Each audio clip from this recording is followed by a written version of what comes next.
Assalamu alaikum. Hello and welcome to this special interview for the British Pakistan Foundation. I'm Asif Rangoonwala, and it is a pleasure to introduce my dear friend, Feroze Dada, an author, a philanthropist who has inspired many through his work. Today, Feroze will be discussing his latest book, Peace Between Breaths. Mind you, it's his third book, with Dr. Suhail Chughtai. The book offers profound insights into the practice of mindfulness, spirituality, and the power of inner peace in our daily lives. Feroze's journey and his wisdom come together in this book to remind us of the importance of stillness and reflection, especially in the fast-paced world. I'm excited to hear more about this motivation behind writing Peace Between the Breaths. And I hope this conversation encourages us to find more balance and calm within ourselves. Before I hand over to Dr. Suhail Chughtai, who has very kindly agreed to interview Feroze, I'd like to give a little background on Feroze himself. Feroze, as a young man, came from a small community in Pakistan known as the Maimans. And as a young man, he had an extremely colorful life. He went to the American school. He was the leader of a band that was a very famous band in Pakistan in the mid 60s, I would say. He also moved on to the UK from there and started a very well-known accounting practice under the name of Freeman and Partners that eventually merged with a much larger firm. He was a very good sportsman. He played county cricket, and his spin was remarkable. As Dr. Suhail told me before the interview started, that you need to watch out for these leg spinners. But having said all of that about him, he's a fantastic person. I think he has achieved a great many things in his life. He has mentored a lot of people. He has given a lot of his wisdom. And finally, I think he has attained the level where he is ready to share his knowledge and his techniques with all of us. So, Dr. Suhail Chughtai, I'll hand over to you. Thank you, Asif. It's been a pleasure that British Pakistani Foundation is making an effort to get me and Feroze together, and I'm very keen to talk about this. And talking to an author about the book is like talking to somebody who is a creator, a painter, and he knows ins and outs of everything he's written. So I'm very excited to take all my readers, all my audience, everybody listening and watching this program through the journey, which is talking about books. So here is Feroze with us. Thank you, Feroze, for sparing a Sunday evening for us. Thank you, Suhail, and thank you, my dear friend Asif. I don't deserve that sort of accolade, but I'm humbled by what he says. So coming from him, thank you very much. So Feroze, I've seen the book, and it's the weekend read for me. I was reading that with pleasure. 233 pages. I read not every page, but most of them, and I got the gist of it. The book is not just about therapy; it's about awareness. And I'm very intrigued to know more about the book. But before you tell us about the book, one important thing I need to ask you: that what was the motivation behind writing this epic, this piece of art? You see, when we're given knowledge, and I've had some amazing teachers, my master, the Sufi master, my monk, a Buddhist monk in Burma, and others who've given me so much knowledge. These are gifts. And when you're given a gift, you need to share them. And my motivation is to share my knowledge. I'm not saying I'm a master, I'm still a student. I repeat a story which I often say, which is that I was giving a talk recently, and there were some people there, and one of them stood up And I recognized him, having met him 13 years ago. And he said to me, Feroze, you have white hair, you write spiritual books. Shall I call you Guruji Dada? And to that I said, thought about it, sounds good. But I said, not unless I grow a big white beard. By that I mean that I'm still a student. I'm still learning. And what I share with you is what is being taught to me by my teachers, and I'm still learning. So the motivation is to share knowledge. I think it's a very noble thing to do, and to actually live out this life. And this is your third book, so you have been writing it pretty regularly. It's not by chance; it's by effort. So I have some questions for you. I read the book and I went for a walk. I thought, what will I ask Feroze? So I thought of some questions, and I have one. I would say the question that comes to my mind first of all, that you mentioned about the peace between your breath, and that is the title of the book. If we don't notice it, Feroze, when we take regular breathing, Right. the good breathing is that you don't notice it. But that space between two breaths, where you focus so much, you say that is where we connect.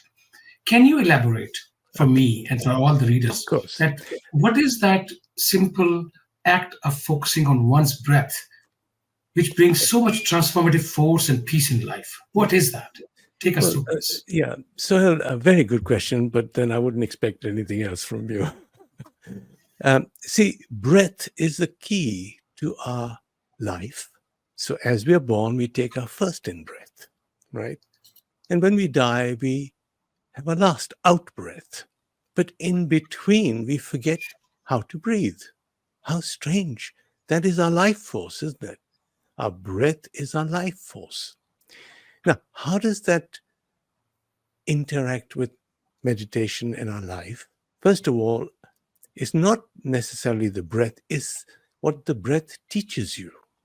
So the first thing that to understand about how breath and meditation interact with each other is to understand how our mind works and how reality is perceived. Reality is perceived, as you know, Dr. Sahib, through our five senses, our sense of touch, smell, hear, and our mind cognition. What happens is when we perceive something is happening, mind converts that into electronic signals. We then put it together as an image, sound, smell, taste, and then we make a picture of it, don't we? The problem is that our senses are in continuous interaction. They're in continuous, relentless movement. You're hearing something, you're smelling something, you're seeing something. The mind is always in turmoil, always busy.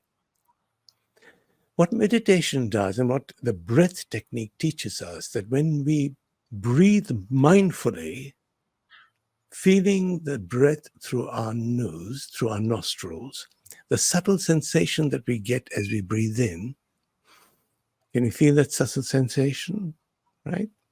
That is the breath, that is the sense of touch.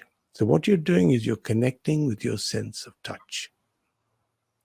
And as you begin to relax and become aware of your breath in and out, your other four senses and your mind cognition begins to rest.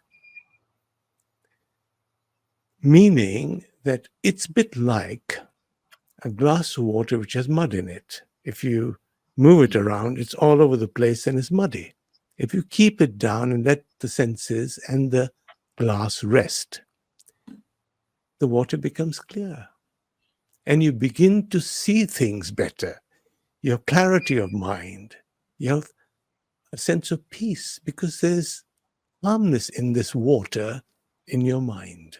So this is how breath enables you to relax your senses in such a way that your mind becomes clear and you become less stressed, you become calmer, you become clearer, focused, much more aware. Because awareness is the beginning of awakening. If you are aware, you begin to see more than the eye can see. So there is where your breath comes in. To So are start you with, saying that the calmness is much stronger than noise, and that is where you connect with your real self when you're calm? well, there are different levels of meditation, but we're talking about the absolute basic level which involves the calmness of the mind. And when you have clarity of mind, you're able to focus, you're able to function properly, you're able to sleep properly, you're able to feel happier, and the people around you are happier because you're happier, and so on and so forth. So just this small action of allowing your senses to rest brings great benefits to you. And also, Feroze, you mentioned about the spiritual guides and spiritual encounters. And I think in one paragraph I read, Sister Miriam had some spiritual encounters, and that was guiding her personal growth and life. So, how do you connect a spiritual guide and spiritual encounter and personal growth? Yeah. How do you connect the two? I think that is also, remember, it's part of the story. This is the story about Lily. It's a fictional story where she encounters a great tragedy in her life, and then is helped by spirit guide Sister Miriam. Sister Miriam and Lily are a metaphor for our lives, where we are troubled and we can cross these troubles through an understanding of spirituality. Or I would call it pragmatic spirituality, not woo-woo. Now, in relation to your exact question, which is what about spirit guides and spirit encounters? I think that's what you said. Partly it's fictional, but I wouldn't like us to get lost in words, because when we talk about spirit and spirituality, people have different perceptions of what it means. I remember doing a program for you actually many years ago, where I went around asking famous people, what do you understand by spirituality? And each one gave a different answer. Basically, what I am saying is that in my context, spirituality is about connecting with the greater intelligence of the universe through your senses of perception and intuition. Through perception and intuition, you connect to the greater intelligence. Now, that greater intelligence can take a shape or a form, or words or poetry or creativity. But we are talking about not getting confused with the word spirit. Spirit is not what I specifically mean. I mean the greater intelligence that exists in the universe for all of us. So, spiritual perception, and that is something which you emphasize in your book, but you also emphasize that people who go through adversity in life, that connects them to a deeper spiritual awareness. That intrigues me, and maybe perhaps you can Very good. Well, explain what you mean. what did Rumi say? Rumi, the great philosopher, he said, the wound is where the light enters the heart. The wound is where the light enters the heart. What he's referring to is that through adversity, we make changes, don't we? When we encounter adversity, something happens to us, right? So let me give you an example. Somebody who has cancer, yeah, and survives the cancer. And often these people say, my cancer was my cure. Meaning that made them change their life. They made them live their lives more intensely afterwards, to really truly appreciate impermanence. Adversity is not what it's perceived to be, you see. The reason I say adversity is not what it's perceived to be, it is our perception that something good or bad has happened. I'll give you an example.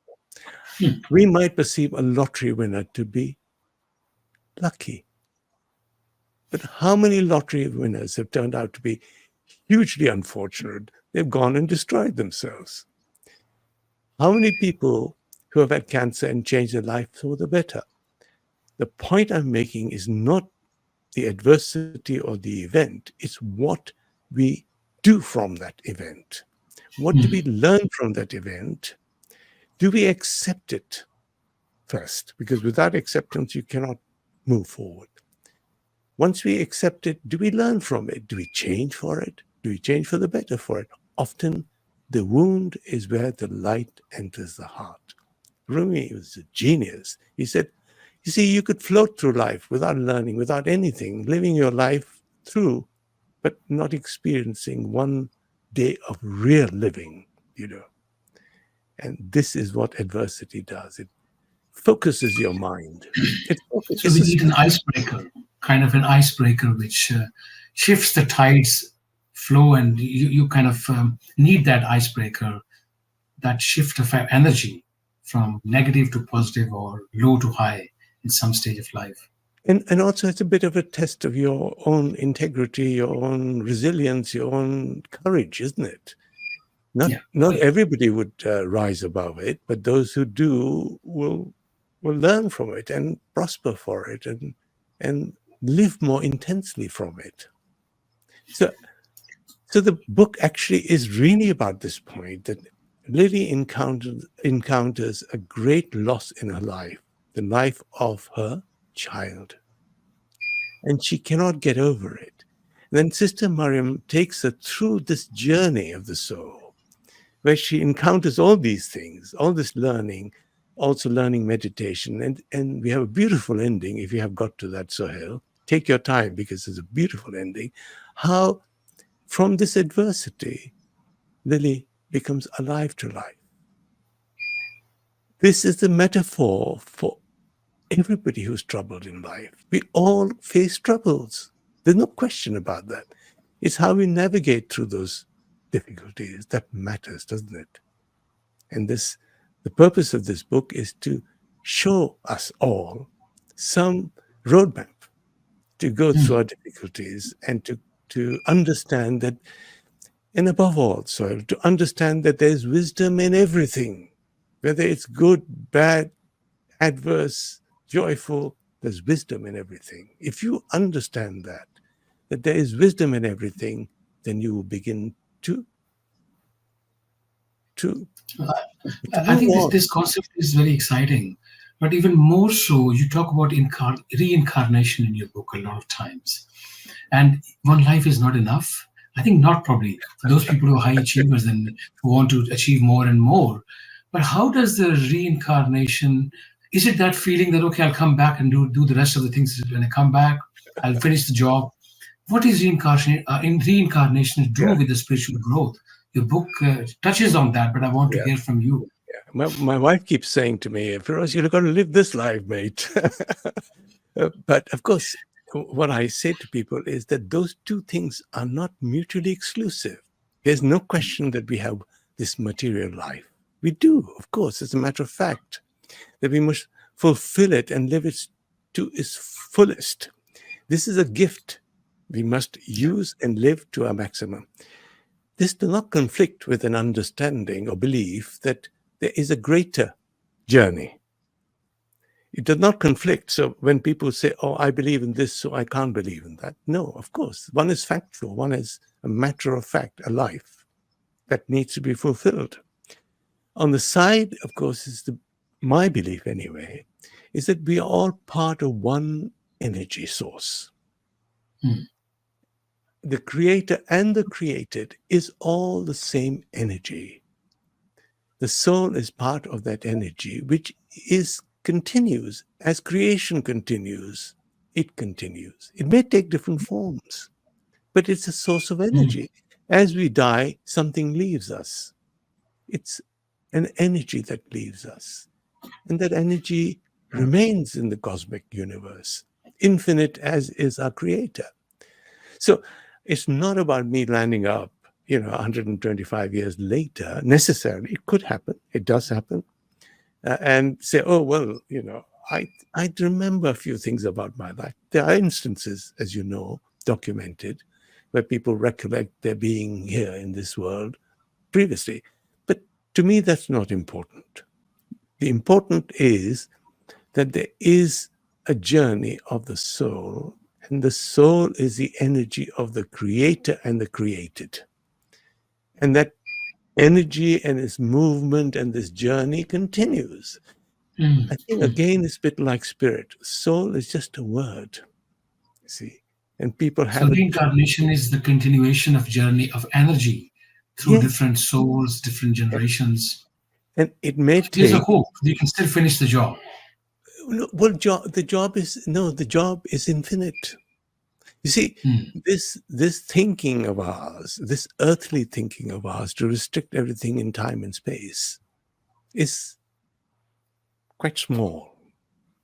Hmm. Yeah, it's only restricted to this environment in which we exist. A time and space, even in outer space, is different. Actually, it moves at a different pace, doesn't it? Yeah. Yeah. So we must not confuse time and space. Nor should we confuse the fact that the journey has to continue with the same type of clothes, i.e., our body. It can continue in different ways, in different realms. Energy can take shapes and forms. So yes, in a story sense, there's a journey of the soul, but in a holistic sense, it's the concept of energy. Concept of energy. It's interesting, and I will read more about it. You mentioned about the meditations, different types of meditations, and I know that you also do workshops of meditation. You have been helping so many people to de-stress and declutter them. So, what do you want to tell your audience today that perhaps what they should do if they want to de-stress them? Yes, I think that 5 or 10 minutes a day. I mean, first of all, I could say that there are different levels and types of meditation. Broadly, there are two which I been trained on, if you like. One is the sort of Buddhist methodology, which is dealing with the senses, and which one could call the meditation of the mind, where you allow the senses to rest, and therefore clarity of mind comes, and then creativity. And there's a Sufi form of meditation, which is the meditation of the heart. And we all know now that the heart is now part of the vagus nerve network, and how it influences the mind as well. But the Sufis discovered this in 13th century, a long time ago, and they realized that breathing into the heart stimulated our portals of intuition and perception. What it did was actually close a normal mind thinking, the restricted, preconditioned mind thinking, and allowed us to close the mind and open what they call the heart. This was the more creative process of meditation. Okay. So what I did in the end, and it's in the book, is I created what I call peace between the breaths meditation for the heart and mind. I combined these two meditations, the Buddhist meditation and the Sufi meditation, in a sort of more up-to-date format, if you like to call it, and a bit sharper and shorter, and make it accessible to everybody to enjoy and to develop from.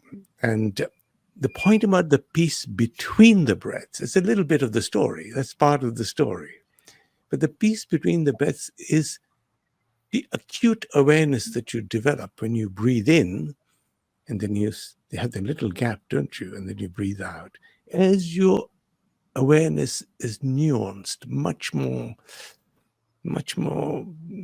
specific, much more fine, much more subtle, you can even be aware of that little gap between your breaths. What I said was that in this way, in understanding this peace between breaths meditation, you develop this acute sense of awareness, so acute and so nuanced that you can even feel being in the moment between the breaths, because your awareness is so subtle. This is why, as you refine the way you become aware, the way you focus, that peace between the breaths is where you connect. Is that where silence has a language? Yes. Where you can hear the silence. You're I in the remember silence. you telling me someday that when you go on meditation, you don't do eye contact with people to keep yourself away from all the distractions, to reach that status, that state of mind. That is one way of going into a retreat where you spend a lot of time without the input from the outside world, so that you can explore your inner senses without distractions from the rest of the world. The problem is we're always distracted, aren't we? And to go into real silence, to go into being introspect completely inside yourself, you need to be cut off, both mentally and physically, actually. Absolutely. So that is the reason for this. Yeah, no, I think it's very exciting. I think the readers should read this. The people who are interested in self-meditating, self-de-stressing, they have this book as an option to read. And who should read this book, by the way, Feroze? I'm asking you. But you see, the book is dedicated to my grandchild, and there is one. So there is a story. It's a beautiful story, actually. There's a very beautiful story. It's a story book also, and in a story book, which I would urge even young people to read, not just old people. It's a story. It's entertaining. It's learning, as well as, if you want to be a bit more of a follower of meditation, then that too, at the back of the book, are all the different types of meditation that I've been able to learn, and the instructions on how to follow them. So I think there is something in there for everybody. And actually, what did my publisher say? He said, Feroze, for £20, you can have bliss in your life, but if you don't, the money goes to charity anyway, so it's a win-win. So, yeah, I think I must mention Chris Day as well, if you allow me to just say thank you to Chris Day, Filament Publishing, who have been very supportive of you, and he also helped me in my project, my book project as well. So I think this goes hand in hand. So Feroze, last few things, and before we close this, before we wrap it up, you have written 2 books before, and the spirituality has been a bridge between, a connection between all 3 of your books. Yes. Do you really think that spirituality is something for the commons, or is it for the intellectuals only? See, I think there's a theoretical spirituality and there's pragmatic spirituality. I only talk about pragmatic spirituality, meaning and understanding how to navigate through our life, not our reincarnations or anything like that. I'm really simply saying that there are techniques and ways of managing the gift of our life to live it to their full potential. The last thing I really want to say, which is most important for me to convey to you, to our listeners, is this: spirituality is about transformation, about changing yourself as a human being. Firstly, through your moral behavior, to looking at yourselves and your action and saying, how can I improve?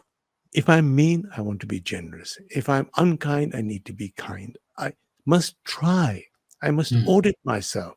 So the first step on spirituality is transformation of yourself as a human being and your behavior. 1. 2, transforming your inner self so that you become calm, you become happier, you fulfill the potential of your life. What did again Rumi say? He said, we have given you wings, fly. And I'm afraid we do not fulfill our full potential, the gift and power of our lives. Meditation enables you to do that, gives you the mental and spiritual strength to be courageous. Courage is important. Courage and overcoming fear. Fear is the killer, really. Fear stops us from fulfilling our life. Why? Because it stands in our way. It makes us think of negative consequences of action, not positive. I think your convincing tone is palpable. Feroze, your convincing tone is palpable. Your book's ideology is reflecting through your conviction of what you're just saying. And I really appreciate and congratulate you once again on this book. And thank you, Mr. Asif Rangoonwala, British Pakistani Foundation, Zara, who also coordinated this activity today, And I'm honored to interview you. I feel that this book deserves a lot more mention, and then I think there'll be more interviews hopefully be lined up on this topic. But thank you, Feroze. Thank you again. Thank you, We'll meet Suhail. up sometime soon. Thank you. Bye-bye. Bye-bye.